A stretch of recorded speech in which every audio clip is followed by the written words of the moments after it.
Hey guys, this is Pappy again for Pappy's Pointers. Today I want to talk to you about pitching form.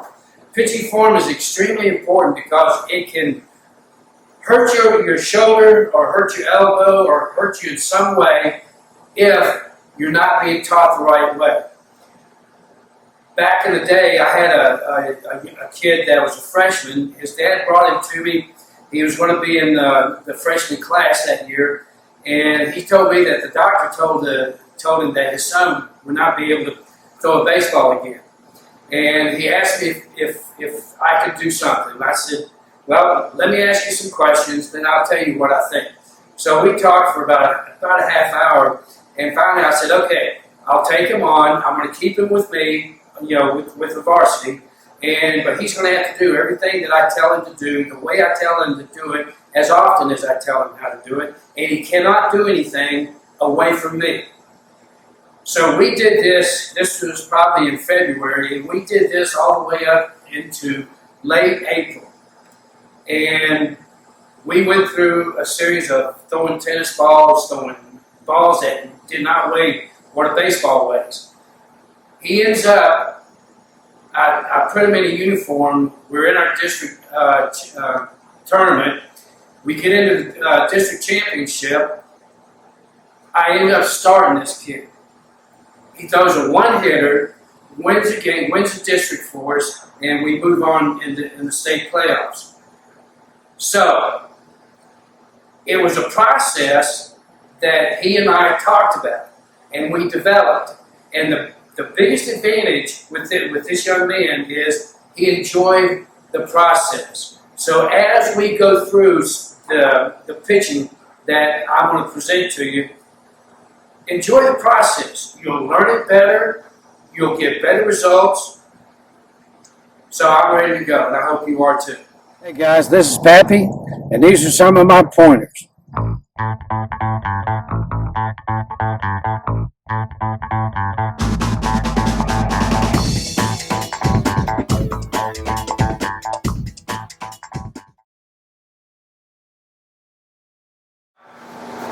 In the pitching form, like I mentioned earlier, you have to be careful the way you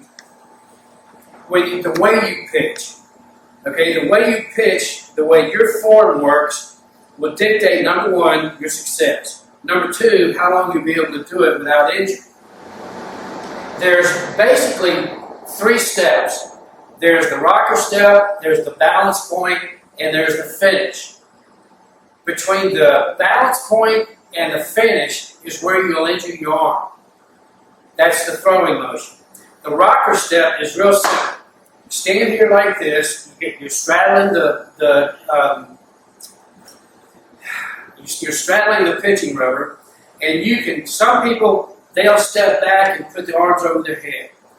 I can remember watching an old TV show where one pitcher, he did this, and then he pitched. As long as I've been coaching, I recommended this. You simply step to the side, put your foot in front of your right foot in front of the rubber, and then go up into the balance point. Okay? The rocker step is simply to get your body moving.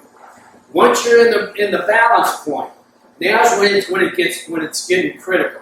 Let me stand so that you can see me from the side. Okay, when you get into the balance point, what you want to do is to not hold it, but I guess temper it, slow it down really, really good. It'd be sort of like this, and then you start the motion. All right, from the balance point, you're going to get into this position here.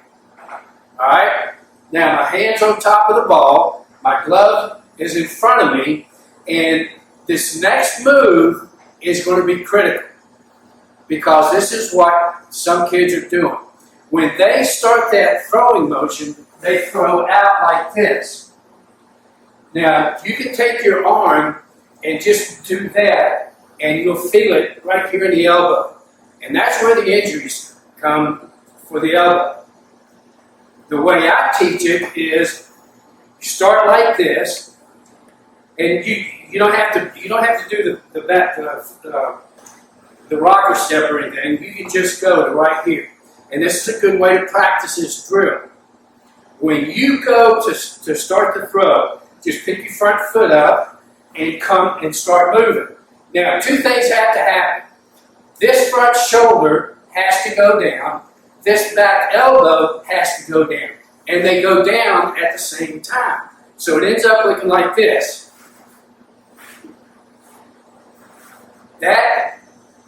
Your arm is extending, but it's not extending here. Your arm is extending as it's moving down, and you get less stress on the inside of your elbow. Plus, keeping your upper body going down like that helps you keep the ball in a low location in the strike zone. Now, there's a drill that you can do.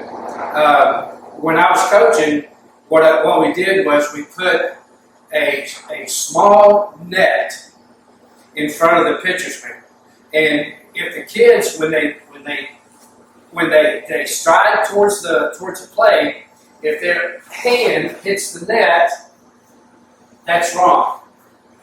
All right? Because that means you're extending your arm here, and you don't want to do that. So what it'll end up looking like this. Front shoulder down, back elbow down at the same time. If you don't hit the net, that tells everybody and you that you're not extending your arm out in front, so your elbow is not getting any stress. Now, if you have any questions or comments about this, please get in touch with me at the bottom here, and I'll respond to all the comments.